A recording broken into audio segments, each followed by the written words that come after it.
मैं आपको बता रहा था कि कुछ स्टेप्स हैं, हमने अलग अलग स्टेप्स पे अलग अलग बात करनी है, लेकिन आज हम लोगों ने जो बात करनी है वो आखिरी स्टेप्स पे करनी है। हमने कहा एक अच्छा सा नाम चूज करेंगे, आपने मेमोरेंडम बनाना है, आर्टिकल्स बनाना है, और फिर आपने अपने डॉक्यूमेंट्स उठा के रजिस्ट्रार को जमा करा देना है, जो आपको सर्टिफिकेट ऑफ इनकॉर्पोरेशन देगा। मैं जो डिस्कशन कर रहा हूँ वो आखिरी इन स्टेप्स की कर रहा हूँ। हम लोगों ने रजिस्ट्रेशन से रिलेटेड बात करनी है। स्टेप्स ऑफ इनकॉर्पोरेशन में हमारा एक स्टेप कि हम अपने डॉक्यूमेंट्स उठा के रजिस्ट्रार को जमा कराते हैं। जो हमने डॉक्यूमेंट्स ऊपर बनाए थे, ये कैसे बनाने हैं, नेम पे अलग लेक्चर होगा, मेमोरेंडम पे अलग लेक्चर होगा, आर्टिकल्स पे अलग लेक्चर होगा, आपने नहीं परेशान होना। डॉक्यूमेंट्स बनाएं और रजिस्ट्रार को जमा करा दें, और रजिस्ट्रार दे देगा हमें सर्टिफिकेट ऑफ इनकॉर्पोरेशन। अब डॉक्यूमेंट जमा कराने के लिए हम मेमोरेंडम आर्टिकल, वो दो डॉक्यूमेंट्स हैं, क्या होते हैं, कैसे होते हैं, डिटेल से हम पढ़ेंगे, plus declaration of compliance. Declaration होता है एक बयान कि हाँ भाई हम लोगों ने रूल फॉलो किए हैं। जैसे आप लोग फॉर्म के नीचे नहीं लिखे होते कि मैं तस्दीक करता या करती हूँ कि इसमें दिए गए कवायद सही हैं, तो मेमोरेंडम और आर्टिकल्स के साथ एक डिक्लेरेशन देंगे आपके, यस हमने रूल्स फॉलो किए हैं, और रजिस्ट्रार के पास आप ये जमा करा देंगे। कौन जमा कराएगा? कुछ प्रिस्क्राइब पर्सन या प्रपोज डायरेक्टर्स या अदर ऑफिसर, कंपनी के वो लोग जो कंपनी बनाना चाह रहे हैं ना, वो रजिस्ट्रार के पास डॉक्यूमेंट जमा कराएंगे। रजिस्ट्रार अगर सेटिस्फाइड हो, अगर उसे लगे कि सब सही है, तो वो आपको रजिस्टर कर देगा। और दूसरा ऑप्शन ये हो सकता है कि रजिस्ट्रार आपको रिफ्यूज कर दे, वो कहे नहीं भाई मैं आपको रजिस्टर नहीं कर सकता। जब वो आपको रजिस्टर नहीं करेगा तो दो बातें हो सकती हैं। नंबर 1, उसने आपको बताया कुछ डेफिशिएंसीज, उसने कहा जी ये आपके प्रॉब्लम्स हैं जिसकी वजह से मैं आपको रजिस्टर नहीं कर रहा। और दूसरा, नो रीजन, अगर रजिस्ट्रार आपको बिला वजह तंग कर रहा है और जान के रजिस्टर नहीं कर रहा, आप उसके खिलाफ मेन इदारे SCCP को अपील कर सकते हैं। और अगर रजिस्ट्रार ने आपको कहा कि आपके डॉक्यूमेंट्स में ये कमी थी, ये डेफिशिएंसी थी, तो आप रीअप्लाई कर सकते हैं डेफिशिएंसी रिमूव करके। तो पढ़ते हैं, if applicant fail to remove the deficiency, registrar may refuse registration. अगर रजिस्ट्रेशन रिफ्यूज हुई, सब्सक्राइबर्स जो है वो 30 दिनों के अंदर अंदर SCCP को अपील कर सकते हैं, लेकिन SCCP ने फिर जो ऑर्डर दे दिया वो फुल एंड फाइनल होगा, उसको किसी भी अदालत में आप चैलेंज नहीं कर सकते, वो फुल फाइनल आपके पास आ गया। जबकि अगर रजिस्ट्रार सेटिस्फाइड है कि सारी रिक्वायरमेंट पूरी हुई है, तो फिर वो आपको रजिस्टर कर लेगा, जो जो डॉक्यूमेंट्स उसके पास जमा कराए गए हैं वो रजिस्टर कर लेगा। तो टेक्निकली स्पीकिंग दो आउटकम हो सकते हैं जब आप रजिस्ट्रार को जमा कराएं, या तो वो ओके कर दे और कंपनी रजिस्टर कर दे, या वो इनकार कर दे। अगर वो इनकार कर दे तो फिर दो ऑप्शंस हो सकते हैं, या तो वो डेफिशिएंसीज आपको बताए जिसको ठीक करके आप दोबारा सप्लाई कर दें, या वो अगर आपको बिला वजह रिफ्यूज कर रहा है बगैर किसी रीजन के, तो आप SCCP के पे अपील कर सकते हैं। इवन अगर आप रीअप्लाई करते हैं और फिर भी वो रजिस्टर ना करे, तो भी आप SCCP को अपील कर सकते हैं।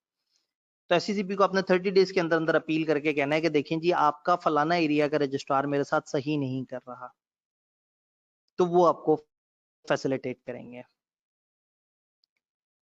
देन आपने डॉक्यूमेंट्स रजिस्ट्रार के पास जमा करा दिया, अब रजिस्ट्रार आपको सनद देगा, आपको बताएगा कि आपकी कंपनी रजिस्टर हुई है, तो आपको certificate of incorporation of company मिलेगा। यानी कि रजिस्ट्रार ने अब कंपनी को देख लिया है। क्या होंगे इफेक्ट्स? रजिस्ट्रार ने अगर आपको कंपनी को रजिस्टर कर दिया, तो वो आपको इशू करेगा एक सर्टिफिकेट। इस सर्टिफिकेट को हम कहते हैं सर्टिफिकेट ऑफ इनकॉर्पोरेशन। ये सबूत होता है कि कंपनी रजिस्टर हो गई है। इसको हम कहते हैं कंक्लूसिव एविडेंस है, हतमी एविडेंस है। यानी अगर एक कंपनी से आपने पूछना है कि हाँ भाई तुम लोग रजिस्टर हुए या नहीं हुए, तो उनके पास सर्टिफिकेट होना चाहिए। इस सर्टिफिकेट पे क्या लिखा होगा? कंपनी का नाम लिखा होगा, कंपनी का उनके पास क्या नंबर आ रहा है, रजिस्ट्रेशन नंबर वो होगा, जिस दिन कंपनी इनकॉर्पोरेट हुई है वो लिखा होगा, ये प्राइवेट है या पब्लिक है ये बात लिखी होगी, और ये लिमिटेड बाय शेयर गारंटी है या अनलिमिटेड है ये बात लिखी होगी। चार बातें, कंपनी का नाम, रजिस्ट्रेशन नंबर, कंपनी की तारीख पैदाइश, कंपनी का पब्लिक या प्राइवेट में से स्टेटस, और कंपनी का लिमिटेड लायबिलिटी है या अनलिमिटेड है ये वाला स्टेटस। ये चार चीजें रजिस्ट्रार पे लिखी होंगी, और ये कंक्लूसिव एविडेंस होगा कि सारी रिक्वायरमेंट पूरी हो गई और कंपनी बन गई है। तो जिस दिन कंपनी बनी है उस दिन से मेमोरेंडम के सब्सक्राइबर्स, याद है वो बानी जिन्होंने साइन किए हैं, प्रोमोटर नहीं, सब्सक्राइबर्स, मैंने पहले दिन इस पे डिस्कशन की थी।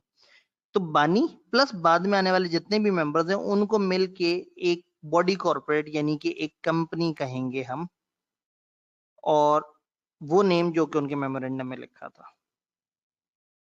मेमोरेंडम और आर्टिकल्स जब रजिस्टर होंगे कंपनी को बाइंड कर देंगे, और सारे मेंबर्स फिर पाबंद होंगे कि उन्होंने वो रूल्स फॉलो करने होंगे जो कि दिए हुए हैं।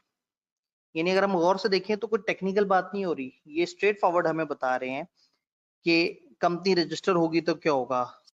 जब कंपनी को सर्टिफिकेट ऑफ इनकॉर्पोरेशन मिल जाता है उस दिन से ऑनवर्ड जो उन्होंने अपने डॉक्यूमेंट्स में रूल्स एंड रेगुलेशंस बताए होते हैं उसके तहत वो सब पाबंद होते हैं कि उन्होंने उस सारे रूल्स एंड रेगुलेशंस को फॉलो करना है।